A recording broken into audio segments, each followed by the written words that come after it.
In this episode of Highlight Sundays, we actually have more PSAs than normal articles today.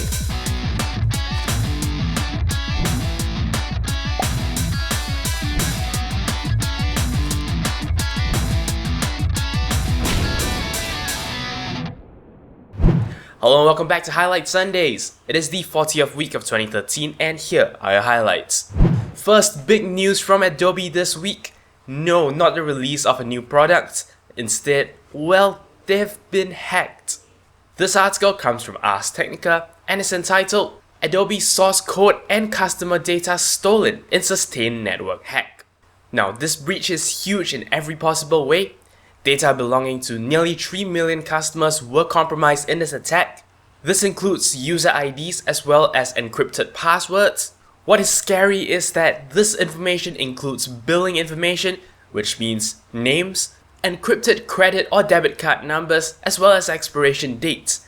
And if you put that all together, that's really enough information to, place an order.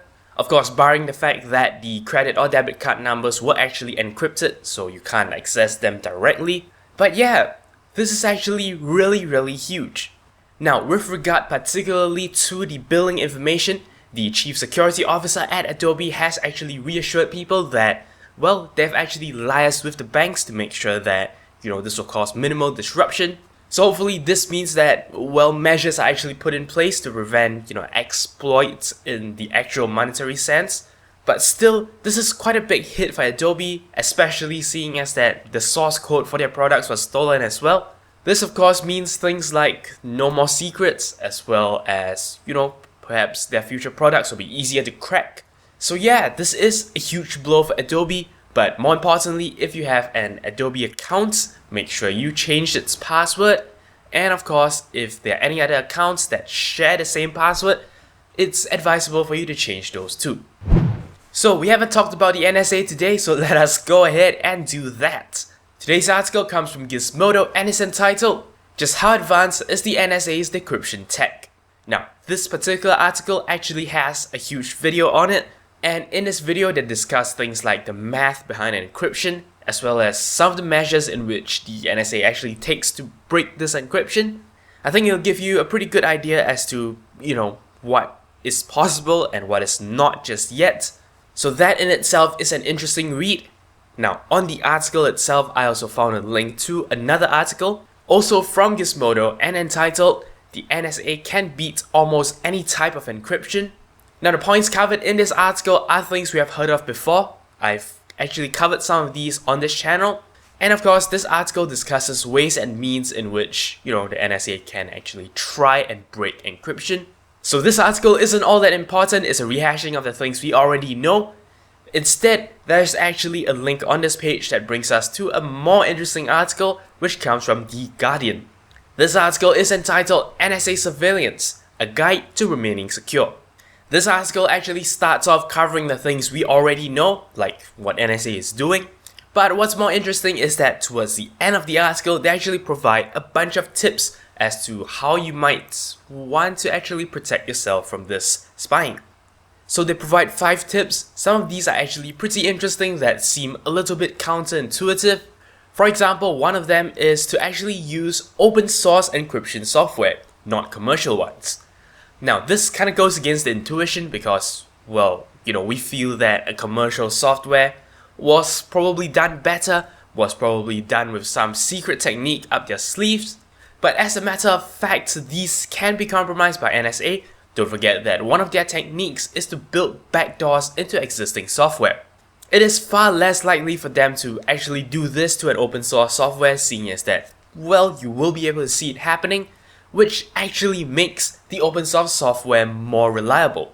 Very interesting tips, very interesting fresh viewpoint on a lot of these issues. So yeah, I do recommend you check out this article. Well, and there you have it, that is our bumper PSA segment. Let us now move on to slightly less serious topics. Our next article comes from VentureBeat.com and is entitled, Google just killed $150 million in Android developer payments. And it's a good thing. Now, very interestingly, this move is targeted at a very specific form of problem that has been cropping up on the Google Play Store. That is, many free programs actually come with a very aggressive form of advertising. When you install these programs, they actually start to run advertisements in your notifications tray. Clearly, this is undesirable. Your notifications tray is for important notifications, not for advertising. And, well, that is the stand that Google has taken. Now, Google has actually changed its developer policies to prevent this from happening. The policy has been updated to ban two things. First, no more ads in the notifications tray. Second, no more icons on home screens that actually lead you to advertising things. As of the time of making this change, which is sometime in late August, Google has actually given developers 30 days time to actually bring their software up to date. Seeing as that it is October right now, if you have any more apps that are showing advertisements, go to the Play Store, see if you can update the app. Otherwise, that app is violating some rule. As mentioned by the article, this change actually primarily targets an advertising agency called AirPush. Seeing as that, well, that is literally what they are doing. AirPush is an ad network that you can actually add to your program, except of course you can't anymore. But in the past, you were actually able to use the AirPush API, show advertisements in a notifications tray, and thus get revenue. And that is where the monstrous figure of $150 million comes about. Well, the ad revenue coming from things like AirPush is no longer applicable. I suppose this will be a blow for some of the app developers, but, well, user experience is the most important thing right now, and I guess it's a change that has to happen. Our last article for the day comes from Engadget and is entitled Split, a diminutive byte-controlled music player in earbud form. So essentially this actually covers a Kickstarter project.